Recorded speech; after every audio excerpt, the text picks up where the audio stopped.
We are slow, silent people. We of the 5 towns.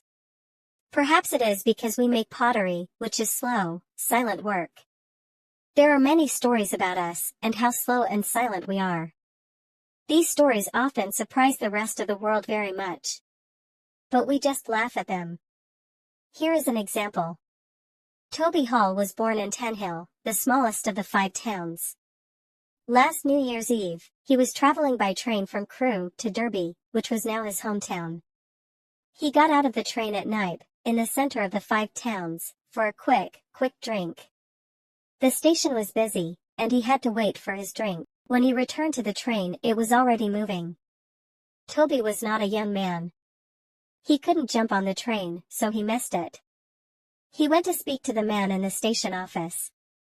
"Young man," he asked, "when's the next train to Derby?" "There isn't one before tomorrow." Toby went and had another drink.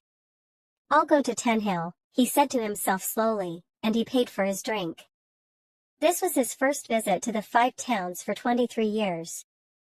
But Knype Station was still the same, and so were the times of the trains to Tenhill.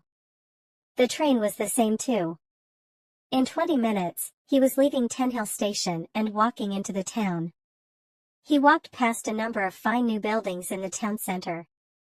Almost everything was different. He walked on into smaller streets and at last came to Child Row. The old houses here were the same as always, and he looked at one small house very carefully. The light was on, so there was somebody at home. He crossed the street to the house. It was a special house for him. Number 11 it was and is, because 24 years ago, it was his home.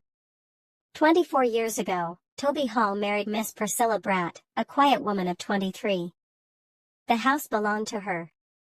The two young people were perhaps not really in love, but they liked one another. Their only problem was the house. Priscilla often said that the house belonged to her. Toby knew that. Everybody in Tenhill knew that. She didn't have to say it so often. Toby asked her not to. But she didn't stop. He was happy to live in his wife's house, but he didn't want to hear about it every day. And after a year, it was too much. One day, he put some things in a bag, put on his hat, and went to the door. "Where are you going?" asked Priscilla. He stopped for a minute, then answered, "America." And he went. 4. It was not difficult for Priscilla. She did not think that Toby was a very good husband. She could live without him. She had her house and some money. Toby went to the bank and got all his money and sailed off to New York on the Adriatic. From New York, he went to Trenton, New Jersey, which was the 5 towns of America. Toby was a good potter, and he found work easily. After a year, he asked a friend to write to Priscilla and tell her that he was dead. He wanted to be a free man, and it was only fair for her to be a free woman. After a few years, he returned to England. He changed his name from Hall and started work as a potter in Derby. He did well. The money was good, and he didn't have much to spend it on. He lived quietly, working all week and going fishing at the weekends. And now, because of a visit to Crewe, a train, and a drink, he was in Child Row and crossing the street to number 11. "Is this Mrs. Hall's?" he asked. "No, it's not Mrs. Hall's. It's Mrs. Tansley's." "I thought." The door opened a little more. "Is that you, Toby?" "It is," answered Toby, smiling a little. "Well, well," said the woman. "Well, well." The door opened a little more. "Are you coming in, Toby?" "Yes," said Toby, and he went in. "Sit down," said his wife. "I thought you were dead." "Someone wrote to me." "Yes," said Toby, "but I'm not dead." He sat down in a comfortable chair by the fire. He knew the chair, and he knew the fire. He put his hat on the table. Priscilla locked the door again and sat down herself. Her dress was black, and like Toby, she was getting a little fat. "Well, well," she said. "So you've come back?" "Yes." They were both silent for a minute. "The weather's cold, isn't it?" he said. "Yes." "It's been a cold winter." Another silence. What were they thinking and feeling? Perhaps they weren't thinking anything very much. And, what's the news? He asked. News? Oh, nothing special.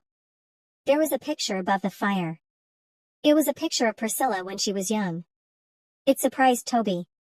I don't remember that picture, he said. What? That? He looked up at the picture. Oh, that.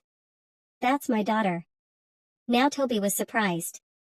I married Job Tansley, said Priscilla. He died 4 years ago. She said, looking up at her daughter's photograph, she married young Gibson last September. Well. They were silent again. That's a good fire, said Toby, looking at it. Yes. It is. Good coal. 70 pence a ton. Again, they were silent.